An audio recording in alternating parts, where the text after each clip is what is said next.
If I wanted to start feeling like the best possible version of me between now and the end of this year, this is exactly what I would do in order to start embodying and feeling like that version. And I'm talking about the version that has no limitations.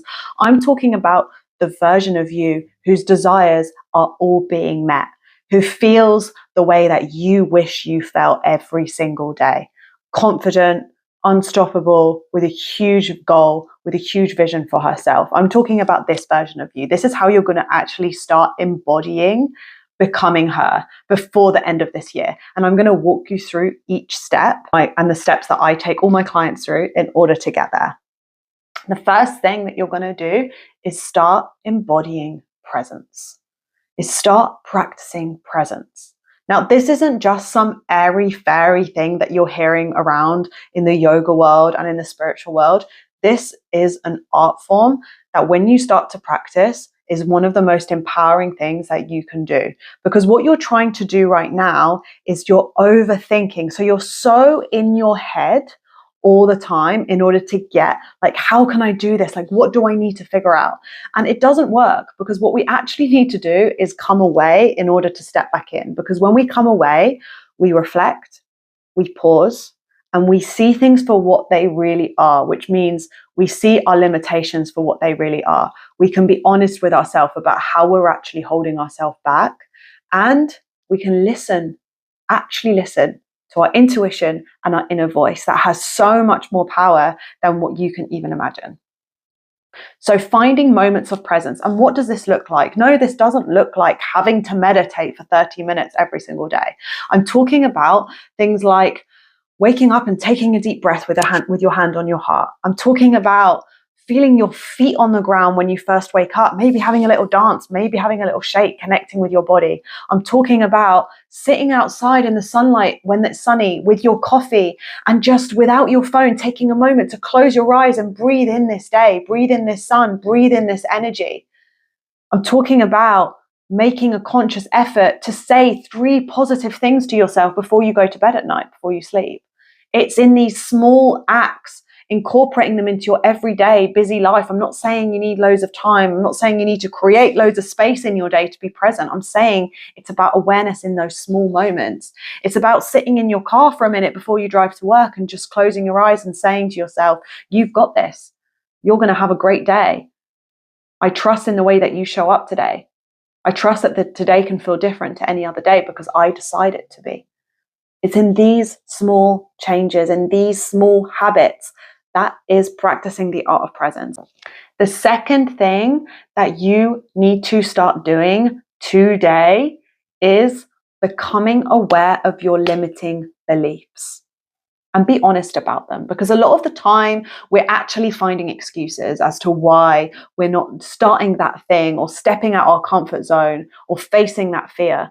We're often finding an excuse, and there's nothing wrong with you for that. It's just that's what's making you feel safe. So start to understand your limiting beliefs that you have about yourself that are holding you back to not pushing yourself forward to the next stage and whatever that is in your life. And when you practice number 1, which is the presence, you start to see your thoughts for what they really are. You start to become aware of your thought patterns, and therefore you start to become of your limiting beliefs. I bet if you paused this video and started writing right now 3 limiting beliefs, I bet you can think of 3 on the top of your head. And that's without even the awareness step. So the more you become self-aware, the more you become aware of your thoughts, the more you start to see where your limiting beliefs are. And then you're going to take those limiting beliefs and you're going to write affirmations next to each one that are a completely opposite point of view to start literally rewiring those beliefs to new positive ones. And I'm going to give you an example. If one of your limiting beliefs is I'm not creative, you're going to change that and transform it into I become more creative every day. If one of your limiting beliefs is I'm lazy, maybe the opposing view is I'm motivated and I'm inspired.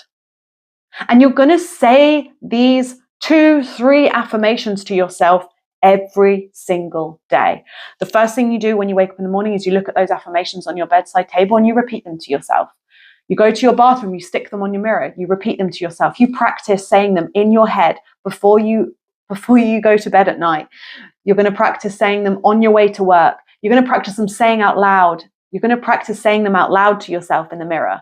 You're going to practice them all the time until they become boring, until they become mundane, until you're like, oh my gosh, this sentence again. Yes, I want you to get to that point, because right now, those sentences are not what you believe. So they might feel uncomfortable to say to yourself. They might feel unfamiliar. You might be tempted when you're saying those sentences to start interrupting yourself with the but. Oh, I am XYZ, but, and then you might insert an excuse or a reason that you can't feel like that. So I just want you to practice saying these things to yourself unconditionally until they become your truth.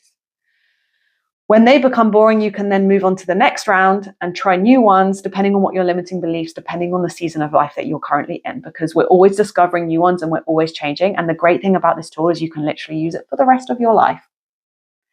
Number 3, so the final step with this is to visualize. I can't express the importance of visualizing. If you can't close your eyes right now and visualize the future, most incredible, insanely unlimited version of you, then what are you working towards? You need to have this picture in your mind. How does she feel? How does she look? How does she feel in the way she looks, most importantly? And how does she make other people feel? What is happening in her life to make her embody that version? Because that version is so close to you. It's closer than you can even imagine. So the first thing you need to do is visualize that version. And to get closer into her world, to start embodying her, do things like write down a day in the life of your future self. Write down a letter to your future self. Write down a letter from your future self to you now, and ask that future self of you, what do I need to hear right now to become you? What do I need to do? What step? Ask yourself, ask that version of yourself for the answers, because she is the one that has the answers of the things that you need to do right now for your life to feel more fulfilling, for you to feel more confident, more grounded, and more capable within yourself. And when I say visualize, I'm not just saying visualize her as the end result. I want you to visualize you doing the things and you showing up and pushing through and feeling the fear and doing it anyway. And visualize yourself taking those steps. Visualize yourself showing up even when you feel like hesitation or when you feel restriction. I want you to visualize yourself showing up to become her. Visualize the process of becoming her instead of just the end result. And this is one thing that a lot of people make mistakes in when they're thinking about manifesting or visualization, is they just constantly obsess over this end result without actually visualizing yourself showing up to get to that end result. So practice these 3 things, and these things are going to be what brings you to becoming even closer to that ultimate version of you. And if you do this every day, and a lot of these things are not taking a physical amount of time in your life, it's just a change in your perspective. It's just a change in your awareness. It's just you starting to live with more intention. If you start to practice those before January, you're going to be unrecognizable.